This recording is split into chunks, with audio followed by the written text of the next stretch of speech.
The white envelope on Edward Thornton's polished oak desk looked harmless, but its contents were a live grenade. The United Airlines logo in the corner wasn't just a brand, it was a marker of a 33-year, $500 million risk coverage partnership. Edward, chief risk officer at Apex Mutual, had navigated plane crashes, system failures, even mid-air incidents, but this was different. His assistant had slipped the envelope into his morning pile, unaware it held a crisis that could torch careers and shred contracts. It was only Tuesday, but Edward hadn't slept since Sunday, a dull ache pulsing behind his eyes as he grabbed the phone and snapped, "Get me David Marshall at United. Clear my afternoon." 3 months earlier, at Hartsfield-Jackson Atlanta International Airport, DR, Vanessa Carter was racing through Terminal C. At 57, she moved with the sharp precision of a veteran neurosurgeon, her compact carry-on in one hand, a sleek black medical kit in the other. A desperate call from Chicago General had come 2 hours prior. Dr. Patel, her colleague, had collapsed, and a 16-year-old patient awaiting a complex spinal procedure couldn't wait. She reached gate C7 as the final boarding call rang out. "This bag has surgical tools," she told the gate agent, whose name tag read Ethan. "I'm headed to Chicago for an emergency surgery." Ethan barely looked up. "Policy, ma'am." "Flight's full." "Check one bag." Vanessa exhaled slowly. She'd faced tougher battles flatlining patients, hospital politics as one of the few black female surgeons leading a department, slide digs at conferences. But this, the quiet defiance cloaked in red tape, stung with familiarity. "They're fragile, calibrated instruments," she said. "I'll sort it with the crew." Ethan didn't argue, but his silence dripped with judgment. On board, a flight attendant named Jessica greeted her with a thin smile. "No overhead space. I can store your roller bag, but the others gotta be gate-checked." Vanessa tried again. "I'm chief of neurosurgery at Emory. These tools are custom for a pediatric procedure tomorrow." Jessica's smile didn't waver, but her eyes stayed cold. "FAA rules. Can't block aisles. I'll handle it." When the lead attendant, Mark, arrived, he cut Vanessa off. "Check the bag or take another flight." Out of options, Vanessa handed over the kit, murmuring, "Please be careful."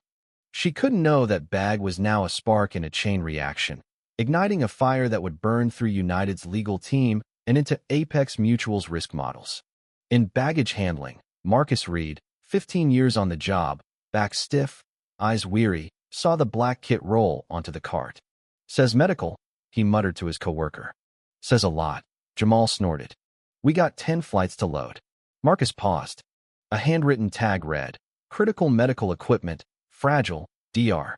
V. Carter."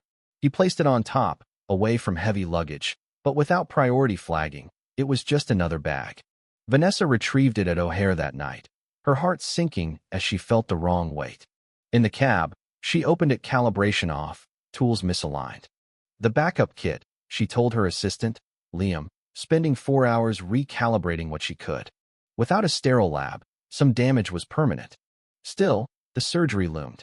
At 5:30 a.m., in Chicago General's, or Prep, Vanessa checked every tool. Dr. Elena Ruiz, head of pediatric surgery and Vanessa's old friend, arrived with coffee and fury. "They made you check surgical tools?" Elena asked, voice sharp. "No exceptions," they said. "Protocol." Elena cursed. "File a complaint." "After I save this kid's spine," Vanessa replied. The surgery on 16-year-old Malik Thompson took an extra hour due to faulty tools. Vanessa's hands stayed steady, her mind locked on every move. When she peeled off her gloves, Malik was stable, but she was drained.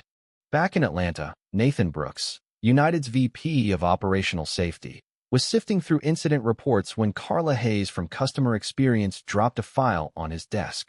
"Doctor, black female, flight 2319 to Chicago, says her medical kit was damaged after staff refused carry-on. She's chief of neurosurgery at Emory. Patient was a minor, and she's claiming bias. We've got video. It's bad." Nathan skimmed it. Protocol breaches were clear, but the video was Warsey white male graphic designer stowed his camera gear in the first-class closet while Vanessa was denied. His stomach knotted. "What's legal saying?" he asked. "They don't know yet," Carla said. "I came to you first. This isn't just a complaint." Nathan nodded. Internal review. Crew interviews, baggage logs, video. Notify Apex. Carla raised an eyebrow. They'll lose it. Good, Nathan said. We're past containment. Vanessa filed her complaint 3 days post-surgery, seeking accountability, $18,000 for her equipment, protocol changes, and a meeting, not headlines. When Edward Thornton got the claim at Apex Mutual, he knew time was short. United had breached the 48-hour notification clause in their contract, and this wasn't their first slip. 3 other minority medical professionals had filed similar complaints over 5 years, all hushed with settlements. Now, Edward faced racial bias, medical risk, and delayed reporting, all deal breakers. He called Richard Holt, Apex's SVP of Client Oversight. We need to audit United's compliance, Edward said. Quiet for now, but deep. Richard didn't flinch. Not quiet. Full review. If this is a pattern, our risk is through the roof. Meanwhile, Vanessa stayed focused on patients. Malik's parents, James and Nicole, thanked her with tears.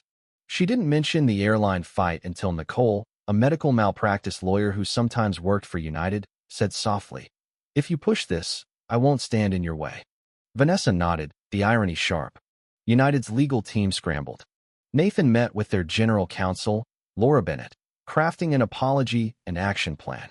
The involved staff were put on review, and a new policy for medical equipment was drafted. Nathan called Vanessa himself. "Dr.